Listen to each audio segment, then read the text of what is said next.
आप सबको मेरा नमस्कार। आज मेरा सौभाग्य है कि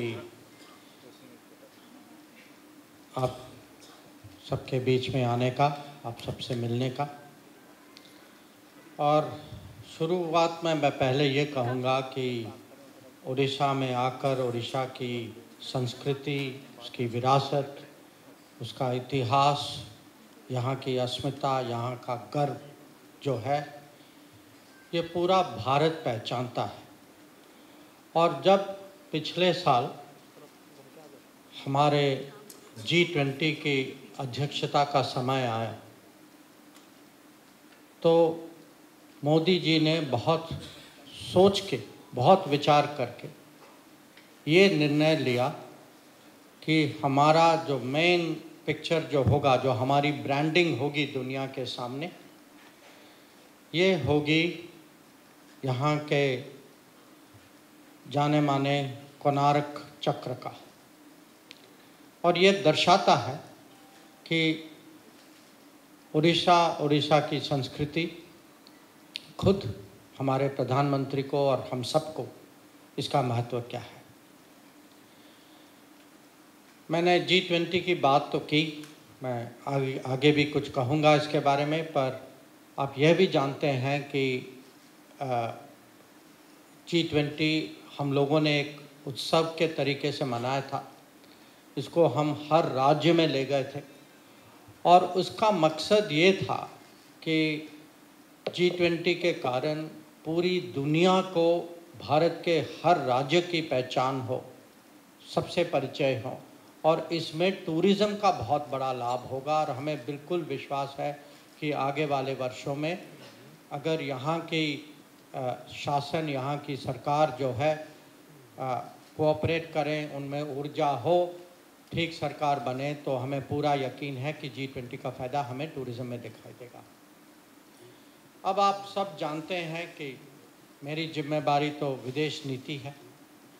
इसके बारे में भी मैं कुछ कहना चाहूँगा। उड़ीसा विदेश नीति और उड़ीसा राज्य का कनेक्ट। यहाँ के लोग जो हैं, इनमें बहुत टैलेंट है, बहुत स्किल है। दुनिया भर बहुत सारी जगह जाते हैं, कहीं रोजगारी के लिए जाते हैं, कहीं प्रोफेशनल होते हैं, पढ़ाई के लिए जाते हैं। और पिछले जब से मोदी सरकार आई, एक बहुत बड़ा परिवर्तन जो हम लाए थे ये था कि पासपोर्ट का इशू, इसको हम कैसे, और उसकी प्रक्रिया हम कैसे और सरल बनाएं। और मोदी सरकार के कार्यकाल में हमने उड़ीसा स्टेट में 20 पासपोर्ट सेवा खोले हैं, ये पोस्ट ऑफिसेस में है। और इसके कारण हर साल यहाँ 1.25 लाख पासपोर्ट इशू होते हैं, जो पहले की तुलना में बहुत ज़्यादा है। अब पासपोर्ट इशू होते हैं तो यहाँ के नागरिक जो हैं दुनिया भर, ये तो स्वाभाविक है कि वो बाहर भी जाते हैं। और जब बाहर जाते हैं तो आप, आज की दुनिया ऐसी है कि संकटें आती हैं। और आपने तो सुना है कि मोदी की गारंटी जो है, दुनिया सीमा से बाहर भी काम करती है। कोई फंस जाता है तो ये हमारा कर्तव्य है, हमारा आश्वासन है कि हम उनकी देखभाल करेंगे। और मैंने ये देखा है कि पिछले कुछ सालों में जब यूक्रेन में युद्ध चल रहा था और हम ऑपरेशन गंगा हमने चलाया था, उस समय करीब 400 उड़ीसा के नागरिक वापस आए।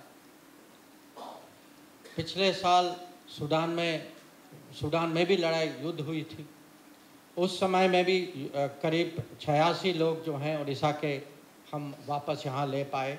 और हाल ही में जब इजराइल में जब आक्रमण हुआ, जो आतंकवादी घटना हुई, उस समय उड़ीसा के 20 लोग थे। तो मैं आपको इसीलिए कह रहा हूँ कि उड़ीसा जो है, खासकर प्रधानमंत्री के लिए पर्सनली और हम सब के लिए एक बहुत महत्वपूर्ण स्टेट है। हम इसकी कल्चर को बहुत मानते हैं, इसकी इतिहास को बहुत मानते हैं, और इनके इस स्टेट की टैलेंट और स्किल को हम इसको बहुत बल देते हैं। अब सेंट्रल गवर्नमेंट की ओर से आप लोग ये भी जानते हैं कि पिछले 10 साल में उड़ीसा के लिए बहुत स्टेडी, कंसिस्टेंट, बहुत भारी मात्रा में सपोर्ट मिली है। कि अगर आप सेंट्रल गवर्नमेंट फंड्स देखें, ये पिछले 10 साल में अगर आप ग्रांट्स, टैक्स शेयर और दी पब्लिक अंडरटेकिंग्स की ग्रांट्स मिलाएं, ये सब कुल मिला के ये 18 लाख करोड़ का सेंट्रल फंड्स जो है ये उड़ीसा स्टेट को दिया गया है।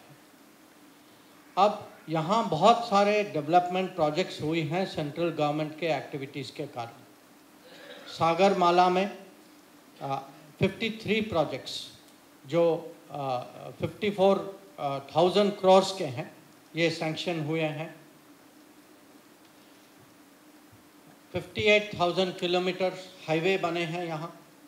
अगर आप पाइपलाइंस की बात करें तो करीब 3,000 किलोमीटर की ऑयल और गैस पाइपलाइंस हुई हैं। 2 स्मार्ट सिटीज़ का निर्णय हुआ है जहाँ 99 प्रोजेक्ट्स तय किए गए हैं। तो इसके मैं आपके बहुत सारे उदाहरण दे सकता हूँ कि सेंट्रल गवर्नमेंट में डेवलपमेंट के परिप्रेक्ष्य से उड़ीसा का कितना सपोर्ट किया है। अब इसके अलावा आप ये भी जानते हैं कि पिछले सालों में मोदी सरकार के होते हुए अलग अलग योजनाएं और अभियानें चली हैं। अब बहुत सारे जो हैं ये उसका लाभ उड़ीसा के नागरिकों को भी मिला है। जैसे कि किसान सम्मान निधि के तहत 33 लाख जो हैं अन्नदाता वो लाभार्थी हैं। जनधन में 1.4 करोड़ लोगों का बेनिफिट मिला है। आवास योजना जिस लेवल की होनी चाहिए थी उस लेवल की बनी नहीं, पर तब भी अगर आप ग्रामीण और अर्बन दोनों में लाएं तो करीब 2.7 लाख लोगों को घर मिले हैं। और श्रम योगी स्कीम में करीब 2 लाख लाभार्थी हैं। जो उज्ज्वला में जो है 53 लाख औरतों को अपने किचन में अब गैस सिलेंडर की सुविधा मिली है। तो ये मैं आपको बहुत सारे उदाहरण दे सकता हूँ।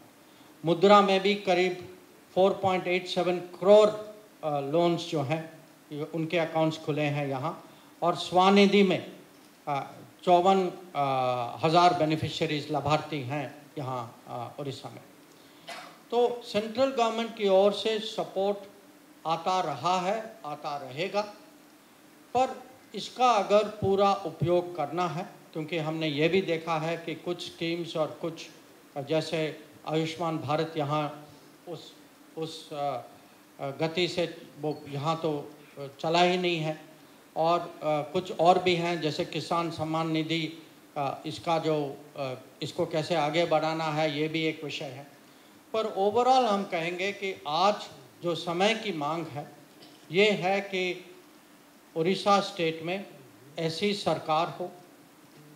सरकार हो जो मोदी सरकार के अच्छे पार्टनर हो, कि उनमें उतनी एनर्जी हो, उतनी कमिटमेंट हो, उतना, क्योंकि इस स्टेट में इतने रिसोर्सेस हैं कि जितने रिसोर्सेस हैं उसकी तुलना में यहाँ उतनी डेवलपमेंट नहीं हुई है, उतने मैन्युफैक्चरिंग उतना आगे बढ़ा नहीं है।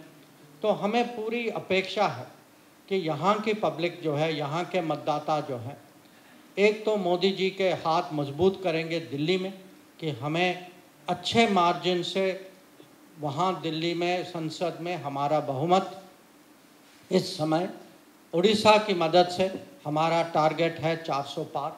और हमें पूरा विश्वास है कि उड़ीसा की पब्लिक, उड़ीसा के वोटर्स जो हैं हमारा पूरा साथ देंगे। और साथ ही साथ उनका ये भी चॉइस होगा कि यहाँ की सरकार जो है भाजपा की सरकार बनेगी, ताकि ये ऐसी सरकार जो उड़ीसा का डेवलपमेंट होना चाहिए, जितना यहाँ रिसोर्सेस हैं, जो मैंने कहा लोगों की टैलेंट है, जो पोटेंशियल है, उसके मुताबिक उड़ीसा जो है it will get its full potential, it will get an opportunity to work very closely and most effectively with Modi Sarkar in Delhi. So that is the expectation that we have from the coming elections, and I'm very confident that the people of Orissa will definitely repose their trust in Prime Minister Modi. Once again, I thank you all for joining me today. If there are any questions, I'll be very happy to answer. But let me summarize it in conclusion, that this is a state which has an enormous resource base. It has a tremendous culture. It is widely admired in the world and internationally. By making the Konark Wheel the branding of the G20 in the world, we have today helped to stir international interest today in coming to Odisha. We hope that there would be many more opportunities for the tourism industry also to grow here. As a foreign minister, I want to say that I have had an opportunity to appreciate the talent and the skills of the citizens of Odisha abroad. We are very grateful to them, but we also have always stood by our obligations to them. So this visit of mine is definitely to add my voice to those of my colleagues, to our Prime Minister who will be coming here, to our party president, to other senior colleagues, that the people of Odisha make the right choice when they go to vote, that they will vote to strengthen the hands of Prime Minister Modi in Delhi by helping us to get past 400, and that they will also vote in a government, vote in a Bhajpa government with which we in Delhi will be able to work very, very effectively. Once again, thank you very much.